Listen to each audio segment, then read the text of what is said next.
Oke.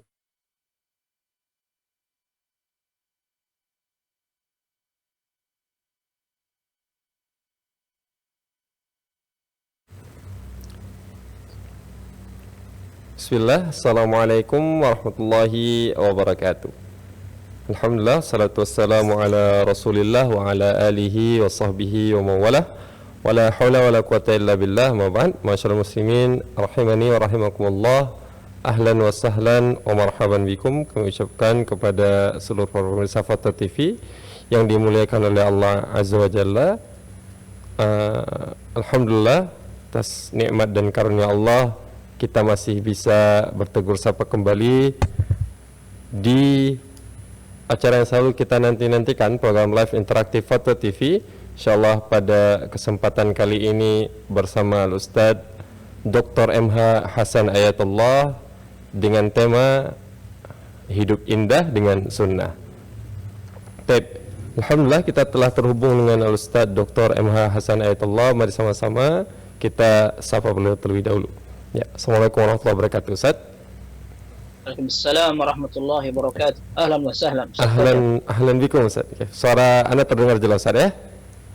Ya, insyaallah. Insyaallah Ustaz, kita akan bersama Ustaz selama 1 jam mendatang, Ustaz, untuk menjawab pertanyaan-pertanyaan dari para pemirsa Fata TV nantinya, Ustaz. Bismillah. Syukur Ustaz, jazakumullahu khairan. Sebelum kita mulai program acara live interaktif pada kesempatan kali ini, ada beberapa pengumuman yang ingin kami sampaikan. Di antaranya, bahwasanya program live interaktif Fata TV memungkinkan para pemirsa untuk bisa bertanya langsung kepada Ustadz Dr. MH Hasan Ayatullah, tentunya dengan tema yang telah kita tentukan, yaitu Hidup Indah dengan Sunnah. Jadi bagi para pemirsa yang nanti ingin menghubungi kami untuk berinteraksi langsung dengan Ustadz Dr. MH Hasan Ayatullah, bisa menghubungi nomor layanan kami di 021 2123 2333. Ya, tak lupa pula kami ingin menyampaikan bahwasanya alhamdulillah biidznillah akan ada program live interaktif terbaru bersama Ustadz Dr. Iqbal Gunawan dengan tema Menjaga Iman. Insyaallah akan ditayangkan setiap Selasa pagi pukul 10 waktu Indonesia bagian Barat. Jadi jangan lewatkan. Kemudian kami juga ingin menginformasikan bahwasanya kami mengajak para pemirsa dimanapun Anda berada untuk bisa membersamai kami mendukung dakwah Islam ini melalui rekening aktif yang bisa Anda saksikan di layar kaca televisi Anda semua. Ya, syukran, jazakumullahu khairan. Ya, sebelum kita mulai membacakan pertanyaan, kami juga ingin menyapa para pemirsa Fata TV yang menyimak acara ini melalui siaran radio. Ahlan wa sahlan wa marhaban bikum. Tapi Ustaz, untuk tidak memperpanjang mukadimah lagi, sembari menunggu penelpon masuk, Ustaz, kita akan bacakan beberapa pertanyaan yang telah masuk ke dewan redaksi kita, Ustaz. Baik, insyaallah. Ya, pertanyaan pertama dari ujung barat Sumatera nih, Ustaz. Ada dari Wahyu Satria Adi Pradana, Kota Sabang, Aceh. Beliau bertanya, Assalamualaikum warahmatullahi wabarakatuh. Ustaz, saya terbiasa setelah sholat duha dan setelah zikir sholat duha atau setelah sholat witir malam saya mengaji. Dan ini rutin saya lakukan karena di waktu itu waktu yang luang untuk saya untuk mengaji. Bahkan kalau saya tidak mengaji, ada perasaan yang tidak enak karena saya takut masuk dalam kategori bid'ah karena menentukan amalan tertentu di waktu tertentu. Jadi setiap habis sholat saya berpindah tempat lalu baru mengaji. Jadi bagaimana hukumnya, Ustadz? Apa yang saya lakukan ini termasuk bid'ah kah atau tidak? Syukran, jazakumullahu khairan, Ustadz. Jazakumullahu khairan. Bismillahirrahmanirrahim. Alhamdulillahirabbil alamin. Sallallahu alaihi wasallam wa baraka ala abdihi wa rasulih Muhammad wa alihi wa sahbihi ajma'in. Amma ba'd. Ana doakan kepada saudara Wahyu, semoga Allah Azza wa Jalla memberikan istiqamah dalam semangat antum dalam beribadah, kemudian bisa mempelajari agama dengan lebih semangat sehingga ibadah ini lebih bermakna. Dan tadi yang telah disebutkan merupakan ibadah yang mulia, salat sunnah duha, kemudian salat malam. Salat malam Rasulullah SAW menyebutkan sebagai afdhalus salah setelah salat fardu. Rasulullah SAW menyatakan dalam hadis yang sahih, afdhalus salati ba'dal maktubati qiyamul lail. Salat yang paling afdal setelah salat fardu adalah salat malam. Yang kedua salat duha, yang itu merupakan 2 rakaat ringan yang bisa mencukupkan Tuhan sedekah seorang dari setiap hari. Karena Nabi Shallallahu Alaihi Wasallam dalam hadis yang sahih menyatakan, kullu sulama minan nasi, kullu yawmin tatlu'u fihi syamsu alaihi sadaqah. Masing-masing persendian yang kita miliki membutuhkan sedekah pada setiap hari ketika matahari terbit. Dan itu jumlahnya seperti dalam sebagian Sahih Muslim ada 360 persendian. Dan ini kata Nabi Shallallahu Alaihi Wasallam disebutkan bisa tercukupi dengan melaksanakan 2 rakaat salat duha. Para ulama menyebutkan karena ketika seorang melaksanakan salat duha, maka semua persendian yang kita miliki ini digunakan semua untuk beribadah kepada Allah, dan ibadah kepada Allah juga merupakan sedekah. Intinya tadi yang ditanyakan adalah ketika beliau memiliki kebiasaan saja, sebuah kebiasaan untuk membaca Al-Quran, berdoa atau zikir setelah melaksanakan sholat, dan karena memang faktor pendorongnya waktu senggang hanya dimiliki di waktu tersebut, maka penanya khawatir kalau seandainya itu dilakukan akan menjadi sebuah perkara baru atau bid'ah. Kita katakan selama seseorang tidak membatasi, meyakini itu sunnah, atau dia menentukan, maka insya Allah tidak masuk ke dalam perkara yang dibuat atau bid'ah. Karena memang tadi sudah disebutkan waktu lenggangnya waktu itu, maka tidak mengapa kita tidak mengkhususkan hanya karena waktu bisanya kita di hari itu. Seperti juga disebutkan para ulama, tidak boleh seseorang mengkhususkan waktu hari Jumat untuk berpuasa dan malam Jumat untuk sholat malam. Kalau tidak malam Jumat tidak mau sholat malam. Nah ini salah, karena dalam hadis yang sahih disebutkan, la takhtassu aw la takhussu lailatul jumu'ati biqiyamin min bainil layali wa la tasumu aw la takhussu yaumal jumu'ati bisiyamin min baini al-ayyam. Jangan kalian jadikan hari Jumat sebagai waktu khusus berpuasa, kemudian malam Jumat untuk sholat malam, padahal di hari-hari dan malam-malam yang lain tidak dikerjakan. Nah, akan tetapi seandainya ada orang yang mampu mengerjakannya hanya di hari Jumat karena hari Jumat libur, tanpa ada keinginan untuk mengkhususkan dan sebagainya, maka tidak mengapa. Sebagaimana seorang yang ingin silaturahim, silaturahmi nyambung sahabatan, dan dia memang sepanjang tahun sibuk, hanya punya waktu ketika liburan, dan liburan pun kalau nggak panjang nggak bisa pulang kampung dia. Biasanya pas lebaran misalkan. Begitu lebaran dimanfaatkan kesempatannya untuk semua keluarganya dikunjungi di kampung itu. Maka selama dia tidak meyakini bahwa perbuatan dia sunnah untuk mengkhususkan lebaran sebagai momen silaturahmi, sementara di luar lebaran tidak pas kalau untuk silaturahmi, nah, kalau dia sudah mengkhususkan seperti itu, ini bisa masuk ke dalam ranah bid'ah. Tapi kalau seandainya dia memang waktu senggangnya untuk itu saja, di waktu itu saja, tanpa ada keinginan untuk mengkhususkan, maka tidak mengapa. Seperti pula ada orang yang ingin zikir kepada Allah kapan tanpa dia tentukan waktunya. Ketika dia nyetir, ketika dia istirahat kerja, kemudian ketika menunggu waktu isoma, dimanfaatkan untuk zikir kepada Allah, maka tidak mengapa. Yang tidak boleh adalah ketika dia meyakini waktu zikir saya yang tepat adalah ketika berangkat kerja. Itu membutuhkan dalil kalau kita menentukan. Demikian pula tentang jumlah. Kalau seandainya kita menentukan saya setiap pagi harus zikir 1000 kali misalnya. Nah, ini bisa jadi membutuhkan dalil. Tapi kalau seandainya dia kerjakan sebanyak-banyaknya dan dia tidak membatasi berapa, dia tidak mengatakan seperti itu. Wallahu a'lam bishawab. Insyaallah, syukran saja, jazakumullahu khairan atas jawabannya, dan kami juga ucapkan jazakumullahu khairan kepada yang telah mengirim pertanyaan. Tapi pertanyaan selanjutnya, Ustaz, kita berpindah dari Aceh ke DKI Jakarta. Ustaz, pertanyaan dari Aisyah Armalina di Jakarta Timur. Assalamualaikum warahmatullahi wabarakatuh. Ustaz mau bertanya, apakah itikaf hanya boleh dilakukan di masjid atau di musola saja? Apakah bisa dilakukan di rumah yang fungsi rumahnya dirubah menjadi masjid, atau bisa di pondok seperti pesantren adakah kriteria khusus tempat yang diperbolehkan untuk i'tikaf, Ustaz? Assalamualaikum warahmatullahi wabarakatuh. Syukran jazakumullah khair.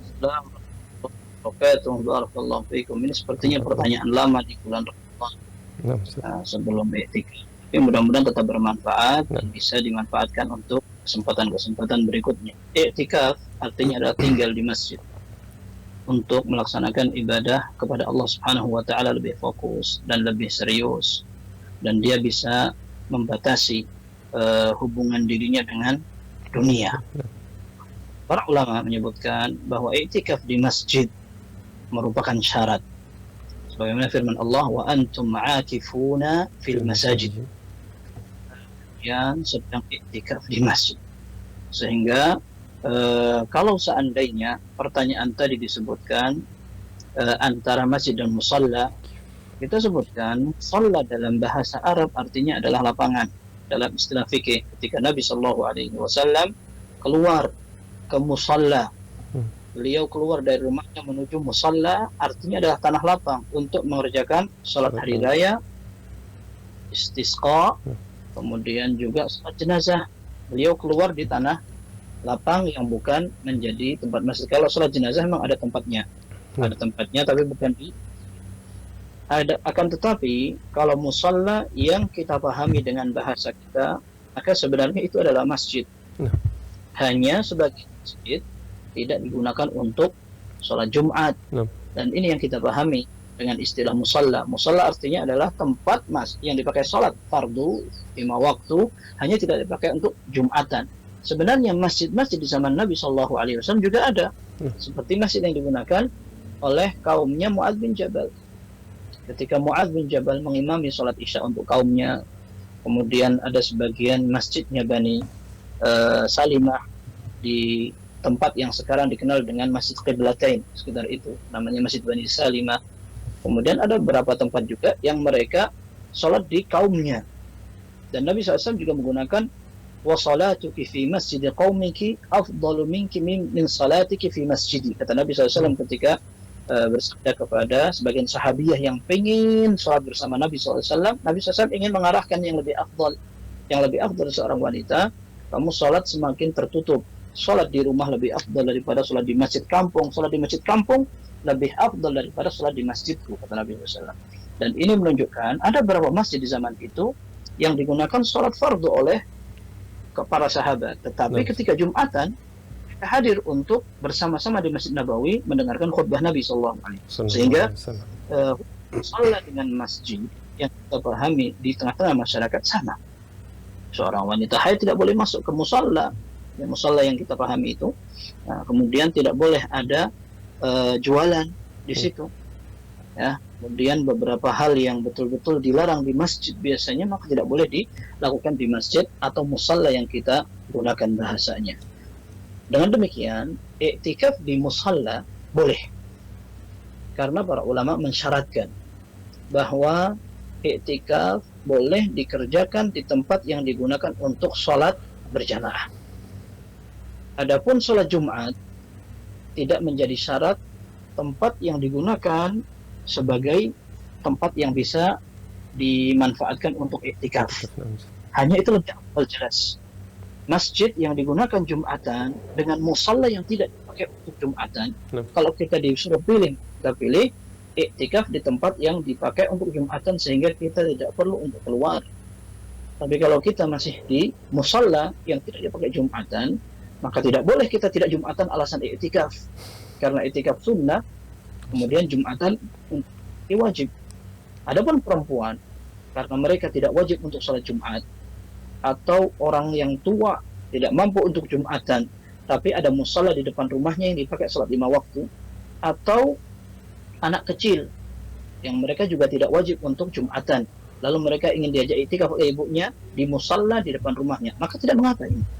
Tidak mengapa. Tetapi untuk orang yang harus melaksanakan salat Jumat seperti laki-laki tanpa memiliki uzur, maka ketika dia i'tikaf dan datang waktu sholat Jumat, dia harus keluar. Nah, dengan demikian sholat Jumat keluar dengan sholat Jumat di tempat yang dia pakai untuk i'tikaf lebih afdal di tempat yang dipakai untuk sholat Jumat dan iktikaf di situ. Nah, ini ketentuan yang disebutkan oleh para ulama. Sebagian ulama meskipun ini tidak rajih, bukan pendapat yang kuat, mengatakan iktikaf harus di dua Masjidil Haram. Nah, bahkan sebagian ulama lagi lebih meruncingkan lagi, mengerucutkan, seperti pendapat Sa'id bin Musayyib rahimahullah, beliau mengatakan tidak boleh iktikaf kecuali di Nabawi saja, karena semua contoh iktikaf oleh Rasul sallallahu alaihi wasallam dilakukan di Masjid Nabawi.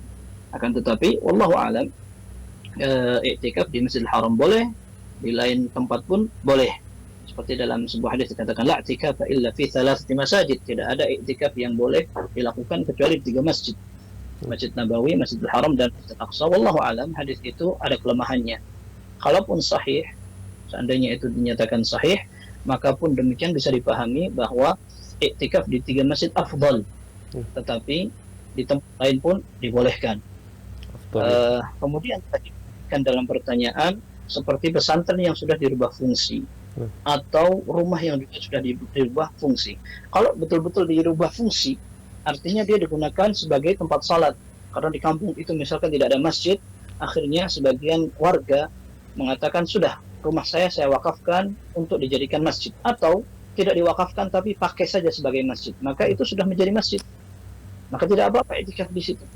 Akan tapi jika hanya sekedar bukan rubah fungsi tapi hanya anggapan saja, daripada santri sholat di rumah, daripada santri sholat di masjid harus nyebrang jalan, sudah mereka suruh sholat di kelas misalnya. Tetapi ini hanya tempat sholat sebagai solusi aja untuk santri biar tidak nyebrang jalan. Nah, ini berarti bukan masjid. Ini berarti bukan masjid. Sebagaimana juga sebagian orang ketika dia membuat rumah yang agak luas, kemudian dia bilang kamar ini akan aku jadikan musalla rumah gitu. Nah, ini wallahu alam, sebagian ulama mengatakan boleh, terutama untuk wanita yang memang mereka sholatnya di situ, maka mereka katakan cocok untuk wanita yang tidak ingin keluar rumah dan iktikaf di satu tempat dari rumahnya, ini dibolehkan. Akan tetapi untuk laki-laki maka mereka tidak sama dengan dalil Al-Quran maupun hadis Nabi Sallallahu Alaihi Wasallam. Jadi iktikaf dilakukan di masjid itu ketentuannya. Wallahu a'lam bishawab. Insyaallah, syukran jazakumullahu khairan atas jawabannya, dan alhamdulillah kita telah terhubung dengan penelpon kita yang pertama. Ada Bapak Rudi di Jember, Pak. Ya, assalamualaikum Fatwa TV. Halo, assalamualaikum Fatwa TV. Ya, waalaikumsalam warahmatullahi wabarakatuh. Ya, silakan. Ya, assalamualaikum Ustaz. Assalamualaikum warahmatullahi wabarakatuh. Ya, ini saya mau tanya Ustaz, apakah sunnah juga itu tradisi yang sering terjadi di desa Ustaz, tentang masalah peringatan orang meninggal Ustaz? Kan kalau di sini ada 1 sampai 7 hari, dan ada 40, ada 100 hari juga, ada yang 1 tahun. Itu diperingati Ustaz, dan hari seribunya. Nah, apa itu ada tuntunannya atau gimana Ustaz yang harus dilaksanakan gitu? Terima kasih Ustaz. Assalamualaikum. Waalaikumsalam warahmatullahi wabarakatuh. Cukup jelas ya pertanyaannya. Baik, pertanyaannya apakah sunnah atau tidak kalau seandainya Rasulullah Shallallahu Alaihi Wasallam pernah melakukan, berarti sunnah. Jawabannya itu. Kalau Nabi Shallallahu Alaihi Wasallam pernah memperingati, berarti itu sunnah. Seperti seandainya Rasulullah Shallallahu Alaihi Wasallam memperingati 7 harinya Khadijah radhiyallahu anha, 40 harinya atau 100 harinya, berarti itu sunnah. Itu kalau diperingati. Tapi karena Nabi SAW tidak pernah peringati, ya berarti kita mending mengikuti Nabi Sallallahu Alaihi Wasallam saja. Itu lebih sunnah berarti. Wallahu a'lam bishawab. Masya Allah, syukur saya jazakumullahu khairan atas jawabannya, dan kami ucapkan jazakumullahu khairan yang telah bertanya. Baik, ya, kita akan bacakan kembali pertanyaan dari Dewan Redaksi Ustaz. Pertanyaan dari Jakarta Barat Ustaz, yang bertanya bernama Angga Yulianto. Assalamualaikum warahmatullahi wabarakatuh. Izin melanjutkan pertanyaan sebelumnya Ustaz. Ustaz, manakah yang lebih baik bagi kami seorang pelaut? Apakah kami tetap mengerjakan sholat sunnah rawatib atau tidak? Karena kami pernah mendengar ada sebuah hadis bahwasanya Rasulullah tidak mengerjakan sholat sunnah rawatib kecuali sholat sunnah fajar atau qabliyah subuh ketika beliau sedang safar. Syukran jazakumullah khairan. Jazakumullah khairan. Baik, yang pertama tadi seorang pelaut, dan wallahu alam yang dinilai bukan dari lautnya, akan tetapi karena safarnya atau bagian jauhnya. Jadi, orang yang kerja di kapal pesiar atau dia safar dari bukan kapal pesiar tapi kapal angkutan dari tempat ini ke tempat ini dengan jarak yang jauh, sehingga jarak itu mengharuskan dia melakukan perjalanan atau safar. Nah, baru dia memiliki hukum orang yang sedang melakukan perjalanan jauh. Dan ini tidak ada bedanya antara di laut, di darat maupun di udara. Ketika seorang melakukan safar, entah dia melakukan itu sebulan sekali, 1 pekan sekali, atau bahkan setiap hari seperti orang yang bertugas di sarana transportasi, maka mereka akan safar terus. Dan ini tidak menunjukkan berarti mereka pindah rumahnya berarti jadi di laut.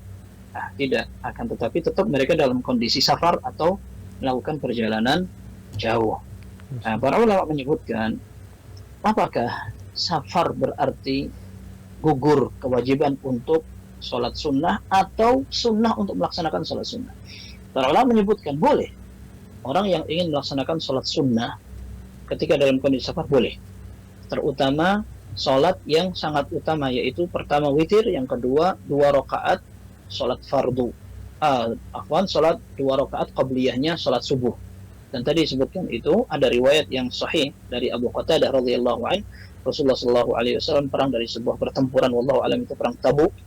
Akhirnya Rasulullah SAW karena saking capeknya bilang kepada para sahabatnya termasuk kepada Bilal, kita istirahat terlebih dahulu, baru besok kita akan lanjutkan perjalanan. Akan tetapi semua pasukan kesiangan. Mereka tidak bangun kecuali setelah matahari betul-betul panas dan menyengat mereka. Akhirnya Rasulullah SAW menyatakan, tahawwalu min makanikum alladhi ghalaqatkum an-nawm aw fihi fa innahu yashhadu syaitan aw kama qala Rasulullah SAW mengatakan, ayo kita pindah dari tempat yang kita ketiduran di sini karena ini tempat yang dilewati atau ditempati syaitan, sehingga kita semua jalan sholat. Nah, kemudian dalam hadis Abu Qatadah tersebut Rasulullah SAW kemudian merintahkan Bilal fa'adzana, maka beliau azan untuk sholat subuh, kemudian summa aqam, kemudian qama, tapi sebelum qamat Rasulullah SAW faraka'a raka'ataini summa shallal ghada fakana yasna'u kama kana yasna'u kulla yawm. Abu Qatadah cerita Rasulullah SAW kemudian sholat subuh, tapi sebelumnya diawali dengan qabliyah 2 rakaat. Setelah itu beliau sholat subuh berjamaah, setelah itu beliau melakukan aktivitas seperti biasanya. Nah, ini menunjukkan bahwa beliau juga melakukan sholat qabliyah subuh, dan witir juga tidak pernah ditinggalkan oleh Nabi SAW. Nah, akan tetapi sholat sunnah tatawwu' atau rawatib yang menjadi sholat sunnah sebelum atau sesudah sholat fardu, apakah itu juga dianjurkan? Jumhurul ulama mengatakan boleh. Jumhur atau mayoritas ulama menyebutkan tetap kalau bisa dikerjakan itu lebih afdal. Adapun pendapat yang mengatakan tidak boleh juga ada, dinukil dari Ibnu Umar radhiyallahu anhuma. Beliau satu saat sedang melakukan perjalanan dengan beberapa orang tabi'in, kemudian beliau melihat ada beberapa orang salat. Maka beliau bertanya kepada murid-muridnya, ma yasna'u haula, mereka ngapain? Maka orang-orang di sekitarnya mengatakan yusabbihun, artinya mereka melaksanakan salat sunnah. Yusabbih di sini artinya adalah salat sunnah. Maka Abdullah bin Umar radhiyallahu anhu mengatakan, "Lau kuntu musabbihan la atmamtu salati." Kalau seandainya aku akan melaksanakan salat sunnah tadi atau mendingan aku menyempurnakan salatku, yang zuhur menjadi 4, yang asar menjadi 4, yang isya menjadi 4. Tapi sekarang kita lagi safar nih. Kita lagi safar, kemudian sholat yang rubaiyah yang 4 rakaat kita saja mengqashar menjadi 2 untuk mendapatkan rukhsah atau keringanan dari Allah Azza wa Jalla. Maka kenapa kita harus melaksanakan sholat sunnah? Kalau aku akan sholat sunnah, mending yang wajib ini aja yang aku lebih sempurnakan. Dengan demikian, Abdullah bin Umar memandang bahwa orang yang ada di perjalanan tidak perlu sholat sunnah. Lalu beliau lanjutkan, beliau mengatakan, sahibtu Rasulullah sallallahu alaihi wasallam bis safar, fa kana la yazidu ala rak'atain hatta qabadahullah. Aku pernah safar bersama Nabi sallallahu alaihi wasallam. Aku pernah safar bersama Nabi sallallahu alaihi wasallam dan beliau tidak pernah salat lebih dari 2 rakaat sampai Allah cabut nyawanya. ثم صحبت أبا بكر فكان لا يزيد على ركعتين ثم صحبت عمر فكان لا يزيد على ركعتين ثم صحبت عمر عثمان فكان لا يزيد على ركعتين. Aku kemudian ganti-ganti ini khalifah, Abu Bakar, Umar, Utsman, semuanya ternyata ketika dalam posisi perjalanan tidak pernah melebihkan dari 2 rakaat saja, itu yang fardu, dan tidak pernah sholat sunnah. Kemudian beliau mengatakan, laqad kana lakum fi rasulillahi uswah, sebenarnya kalian memiliki contoh dari Nabi Sallallahu Alaihi Wasallam. Maka pendapat Ibnu Umar dan juga yang sepakat dengan beliau menyebutkan tidak ada anjuran untuk sholat sunnah. Akan tapi mayoritas ulama menyebutkan bahwa boleh saja seorang melaksanakan sholat sunnah. Seperti di antara dalilnya adalah dalam Sahih Bukhari dan Muslim dari Ummi Hani. Ummi Hani ini saudarinya Ali bin Abi Thalib radhiyallahu anhum, bahwasanya Rasul sallallahu alaihi wasallam ketika Fathu Makkah, beliau sholat 8 rakaat. Kemudian dia mengatakan wadzalika duha, itu adalah waktu duha. Dan para ulama menyebutkan ini bisa jadi sholat duha, bisa jadi sholat yang lain tapi di waktu duha. Tapi yang jelas ini adalah sholat sunnah dan Nabi sallallahu alaihi wasallam sholat sampai rakaatnya banyak.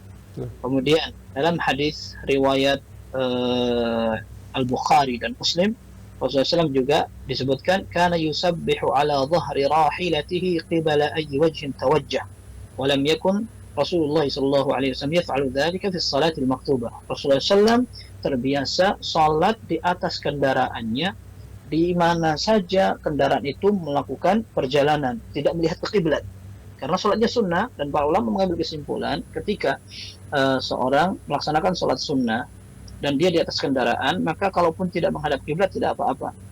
Dan disebutkan di situ, disebutkan walam yakun Rasulullah SAW yaf'alu dzalika fi shalatil maktubah.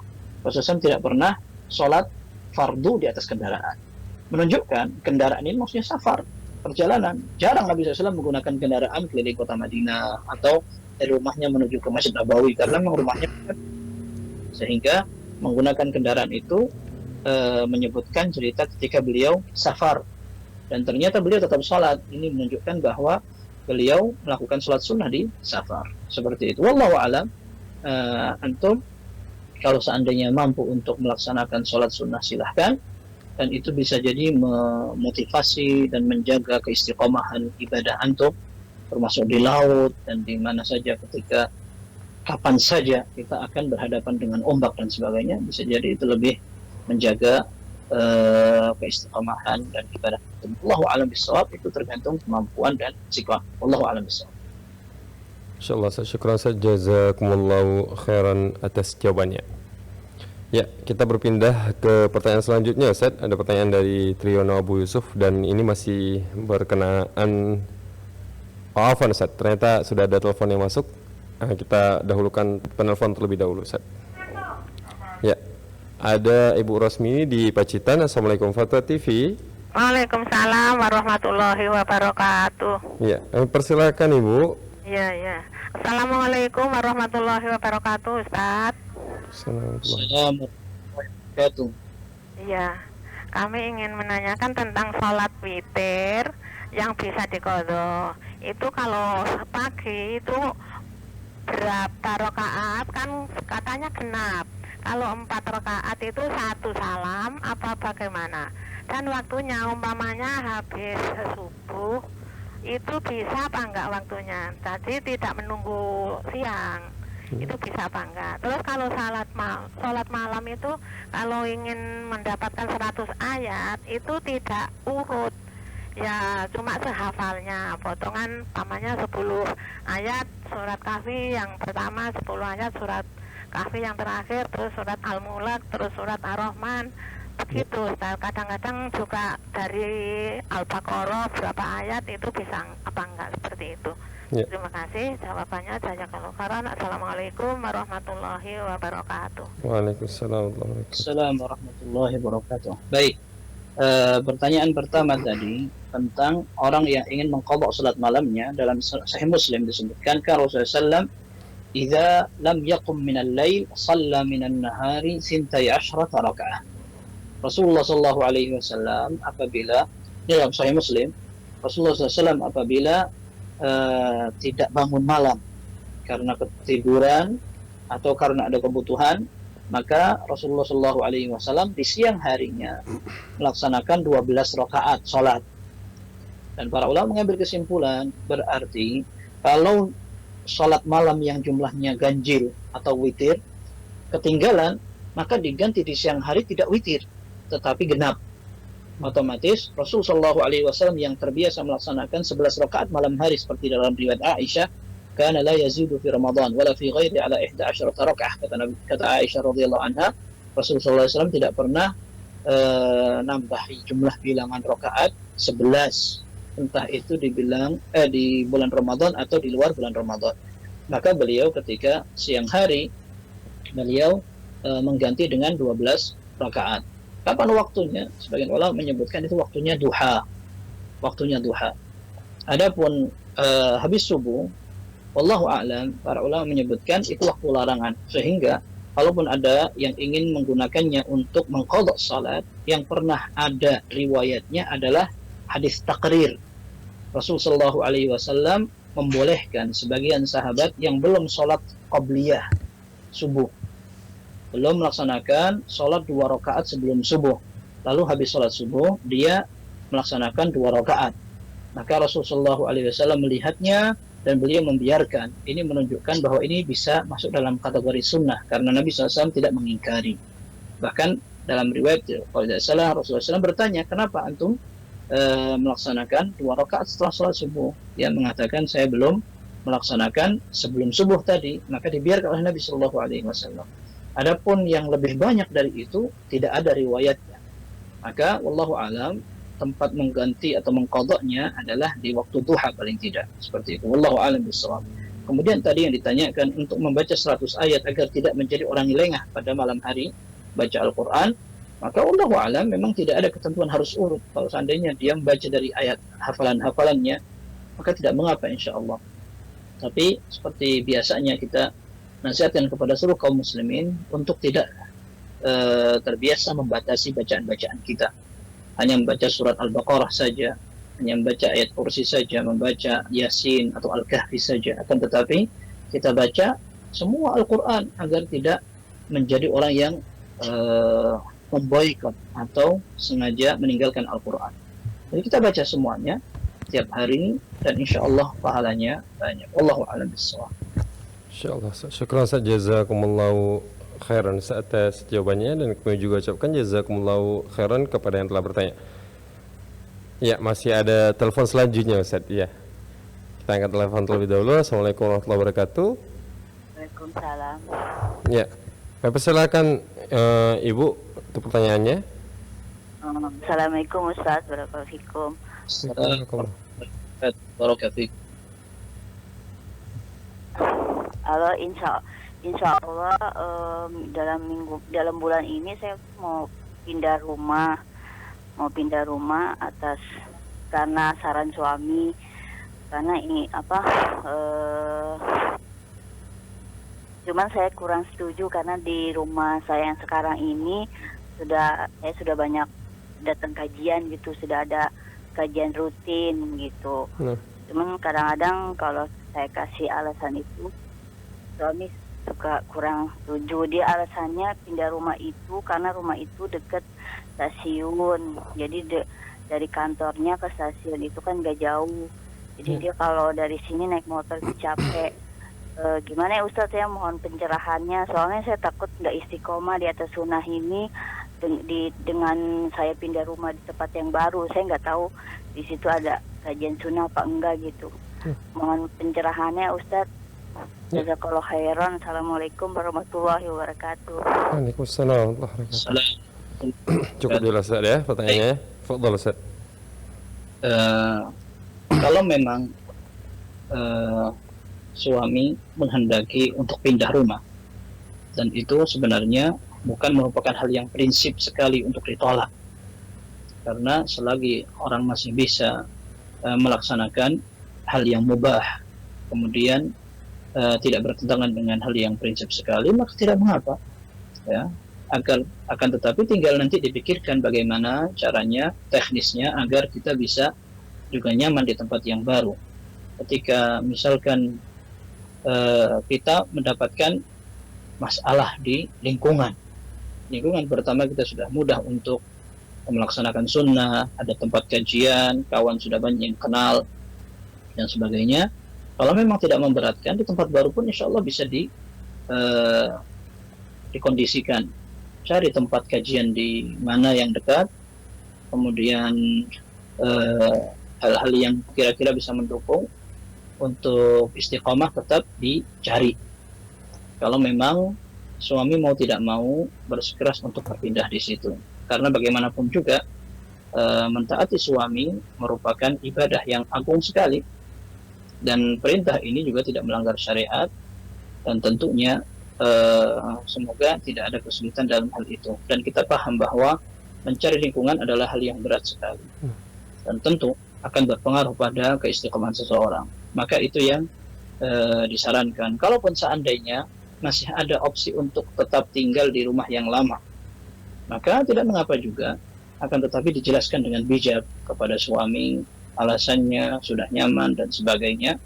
Bagaimanalah cara teknisnya secara umum kira-kira membuat suami ridho untuk tidak berpindah. Kalau hanya sekedar ke stasiun mudah, dekat dan sebagainya, ya mungkin dicarikan solusi seperti itu. Mana yang kira-kira lebih maslahat. Intinya jangan hanya sekedar masalah pindah rumah menjadi permasalahan yang besar sehingga mengorbankan salah satu kebaikan. Nah, maka minta kepada Allah, dan tidak ada masalah, tidak ada salahnya, dan ini penting sekali ketika akan pindah rumah atau beli rumah atau melakukan apapun, istikharah kepada Allah, salat 2 rakaat, kemudian minta doa, ya Allah, seandainya saya pindah rumah dan itu akan berefek kebaikan kepada agamaku, kondisiku, bahkan masa depanku, maka mudahkan pindahan itu, kemudian kasihlah ridho atau berkah. Tapi kalau seandainya tidak seperti itu, justru akan membawa keburukan untuk agamaku dan kehidupanku serta masa depanku, palingkan. Nah, minta kepada Allah agar dipalingkan. Itu inti istikharah kan begitu. Maka istikharah saja, belum pindah rumah, sambil juga minta saran dari beberapa orang yang punya pengalaman seperti itu, termasuk apakah di sana ada kajian, itu juga bisa diatur strateginya. Wallahu a'lam bishawab. Masya Allah, syukran Ustaz, jazakumullahu khairan katsiran atas jawabannya. Insya Allah kita telah terhubung dengan penelpon selanjutnya lagi Ustaz. Insya Allah ada Bapak Kadan di Cianjur. Ya, Assalamualaikum Fata TV. Waalaikumsalam warahmatullahi wabarakatuh. Ahlan wa sahlan Bapak. Fadhal Bapak pertanyaannya. Assalamualaikum Pak Ustadz. Assalamualaikum warahmatullahi wabarakatuh, Pak Gadan. Izin bertanya, ini tentang masalah menghadiahkan pahala untuk orang yang sudah meninggal Ustadz. Dan di dalam hal ini ada berbeda pendapat para ulama, dan kebanyakan Ustadz yang saya ambil ilmunya itu menguatkan bahwa tidak sampai Ustadz kecuali beberapa amalan, diantaranya itu berkurban, berhaji atau umroh, dan bersedekah Ustadz. Jadi yang saya inginkan, tolong disebutkan dalil ataupun riwayat masing-masing amalan yang dikecualikan yang sampai kepada mayit Ustadz, supaya lebih memantapkan saya Ustadz, supaya juga saya bisa menjelaskan kepada orang-orang apabila saya ditanya tentang dalilnya Ustadz. Insyaallah. Baik. Jazakumullah khair. Assalamualaikum. Waalaikumsalam warahmatullahi wabarakatuh. Baik. Yang pertama tentang masalah sedekah, memang tidak ada dalil yang menunjukkan bahwa pahala itu atau amal yang kita lakukan dan kita khususkan niat pahalanya untuk orang yang sudah meninggal, kecuali 3. Yang pertama puasa, yang kedua haji atau umrah, yang ketiga sedekah. Adapun yang pertama adalah hadis yang diriwayatkan oleh Imam Bukhari dan Muslim. Rasulullah menyatakan, "Man mata wa alaihi siyamun sama anhu waliyuh." Barang siapa yang meninggal dan dia masih punya hutang puasa, maka dia pantas dipuasakan. Sekalipun secara rinci para ulama menyebutkan tidak semua puasa. Puasa sunnah tidak harus. Puasa wajib kalau seandainya orangnya sakit dan dia tidak mampu untuk berpuasa Ramadan lalu meninggal. Misalkan Ramadan dia sakit, kemudian sampai di akhir penghujung sakitnya meninggal. Maka para ulama mengatakan dia tidak wajib diqadhakan, tidak wajib dipuasakan. Kenapa? Karena dia ketika sakit bukan menjadi orang yang berkewajiban berpuasa. Nah, berbeda dengan orang yang sudah sembuh. Kemudian dia bisa untuk mengqadha tapi dia tunda. Sebelum sempat dia mengqadha, meninggal dia. Nah, ini baru dia punya hutang karena sebenarnya dia sudah bisa mengqadha tapi dia tidak segera. Nah, kemudian yang kedua adalah sedekah. Ada seorang sahabat mengatakan, "Ya Rasulullah," ini dalam Sahih Muslim juga disebutkan, "Ya Rasulullah, inna ummi iftatalat nafsuha." Ya Rasulullah, sungguhnya ibuku mati mendadak. Wa adhunnuha law takallamat tasaddaqat. Dan aku sangka seandainya ibuku sempat berbicara dia akan bersedekah. Afa atasaddaqu anha. Atau dalam riwayat dikatakan afalaha ajrun in tasaddaqtu anha. Apakah dia bisa dapat pahalanya seandainya aku bersedekah untuk beliau? Maka Rasulullah mengatakan na'am, ya. Nah, ini menunjukkan bahwa sedekah bisa sampai karena memang Rasulullah SAW membenarkan kalau ada anaknya mau sedekah untuk orang tuanya. Tadi antum sempat sebutkan korban. Nah, korban ini tidak. Ini berbeda. Sebagian ulama menyamakan. Sebagian ulama seperti Imam Nawawi rahimahullah menyamakan antara korban untuk orang yang sudah meninggal dengan sedekah karena prosesinya sama. Akan tetapi wallahu a'lam, kalau seandainya seseorang mencukupkan dengan yang ada pada dalil, itu lebih aman dan bisa lebih dipastikan. Seperti Rasul sallallahu alaihi wasallam ketika beliau memberikan sembelihan kurban, beliau mengatakan, "Allahumma hadza minni wa min ahli baiti." Ya Rasul, ya Allah, terimalah ini kurban sembelihan dari aku dan dari semua keluargaku. Para ulama menyebutkan ini mencakup semua keluarga Nabi Shallallahu Alaihi Wasallam yang masih hidup maupun yang sudah meninggal. Nah, ini sunnah.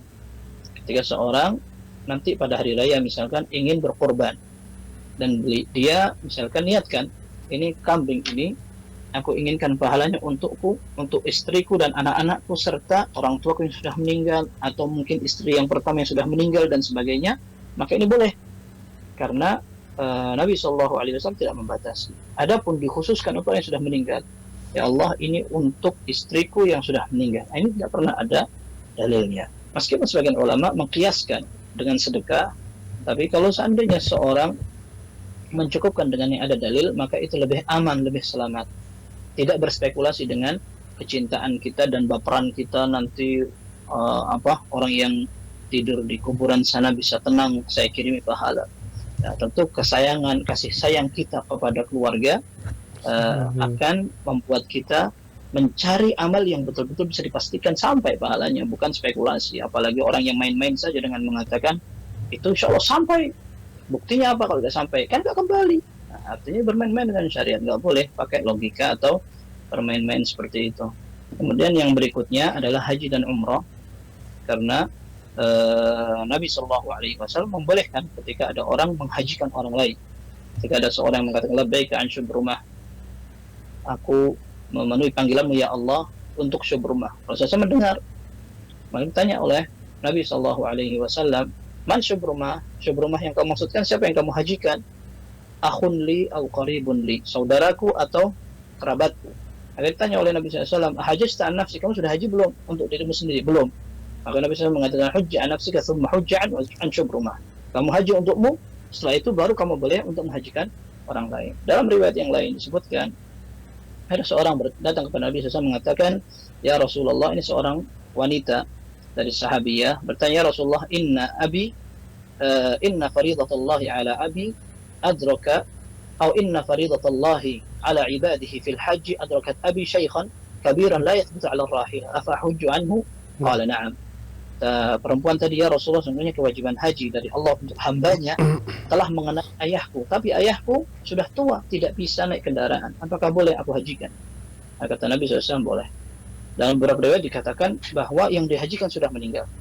Sehingga ini alasan-alasan yang melandasi ibadah-ibadah itu bisa dikerjakan dan pahalanya insya Allah sampai ketika Nabi SAW membolehkan diamalkan oleh orang yang masih hidup untuk orang yang sudah meninggal. Adapun membaca Al-Quran, apalagi sholat agar pahala sholatnya disampaikan, itu semua membutuhkan dalil seperti itu. Kalau tidak, mas, seperti kita sebutkan, akan terbatas pada spekulasi. Tidak boleh seorang berandai-andai. Kalau seandainya dia sudah capek beribadah kemudian ternyata tidak sampai, maka kasih sayang dan cinta dia kepada orang yang sudah mendahului tidak bisa menguntungkan sama sekali. Wallahu a'lam bishawab.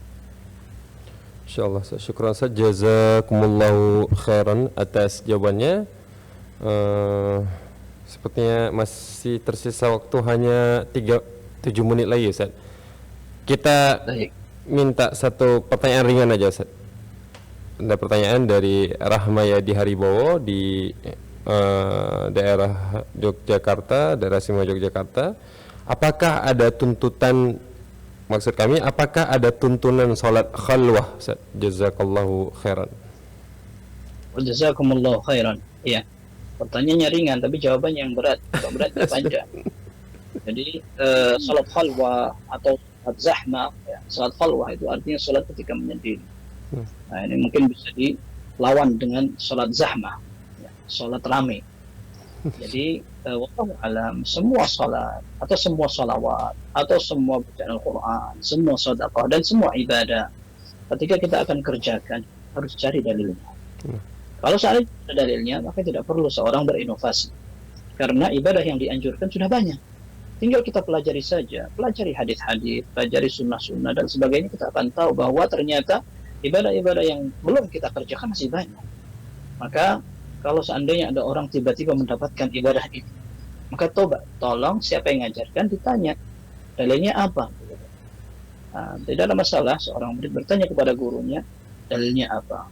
Kalau seandainya tidak ada dalilnya, maka tidak ada masalah kita meninggalkan. Kita tidak ingin rugi dengan waktu dan tenaga, ternyata tidak ada dalilnya. Dan kita ingat riwayat dari Sayyidut Tabi'in, tabi'in senior, yaitu Sa'id ibn Musayyib rahimahullah, seorang menantu dari Abu Hurairah radhiyallahu anhu. Ketika beliau melihat ada seseorang yang sholat banyak sekali, ya, padahal itu antara azan dan iqamahnya sholat subuh. Ada hadis yang sahih dari Hafsah radhiyallahu anha dalam Sahih Bukhari dan Muslim, kana Rasulullah SAW idza tala al-fajr la yusalli ila rak'atain khafifatain. Rasulullah SAW apabila sudah terbit fajar, sudah masuk waktu subuh, beliau hanya sholat 2 rakaat ringan untuk qabliyah subuh. Setelah itu nggak sholat lagi. Nah, orang ini malah sholat banyak sekali. Maka alasannya ketika ditegur oleh Sa'id bin Musayyib, beliau memiliki jawaban yang sering dipakai oleh orang-orang sekarang. Ayu'adzibunillahu ala salah. Apakah aku akan hukum di gara-gara sholat?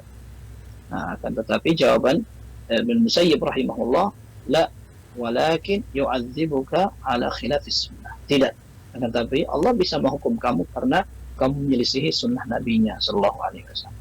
Demikian, Allahu a'lam bishawab. Insyaallah. Syukran Ustaz, jazakumullahu khairan atas jawabannya. Dan dengan berakhirnya jawaban tadi Ustaz, maka berakhirlah perjumpaan kita pada kesempatan kali ini. Syukran Ustaz, jazakumullahu khairan sekali lagi atas waktunya. Alhamdulillah kita telah menjawab sekitar 8 pertanyaan pada kesempatan kali ini Ustaz. Ada 4 pertanyaan dari telepon dan ada 4 pertanyaan dari Dewan Redaksi. Syukran sekali lagi Ustaz, jazakumullahu khairan, ahsanallahu ilaikum wa barakallahu fikum. Dan kami juga ucapkan jazakumullahu khairan kepada seluruh para pemirsa yang telah membersamai acara ini dari pertama hingga selesai. Terkhusus bagi para pemirsa yang telah ikut aktif, ikut mengirimkan pertanyaan-pertanyaannya dan ikut menghubungi kami melalui layanan interaktif. Syukran, jazakumullahu khairan. Kemudian kami juga tak lupa ingin mengajak para pemirsa agar terus bisa mengikuti seluruh rangkaian acara Fatwa TV yang dari hari Senin sampai hari Jumat, dan insyaallah akan ada program live interaktif terbaru dengan tema menjaga iman yang akan disiarkan di setiap hari Selasa pukul 10 waktu Indonesia bagian Barat bersama Ustadz Dr. Iqbal Gunawan. Ya, kemudian kami juga mengajak para pemirsa Fatwa TV untuk bisa bergabung bersama kami menyebarkan dakwah Islam ini melalui rekening aktif yang bisa Anda saksikan di layar kaca televisi Anda semua. Syukran, jazakumullahu khairan atas perhatiannya. Saya mewakili seluruh kerabat kerja pamit undur diri. Wassallallahu ala nabiyina Muhammad. Wassalamualaikum warahmatullahi wabarakatuh.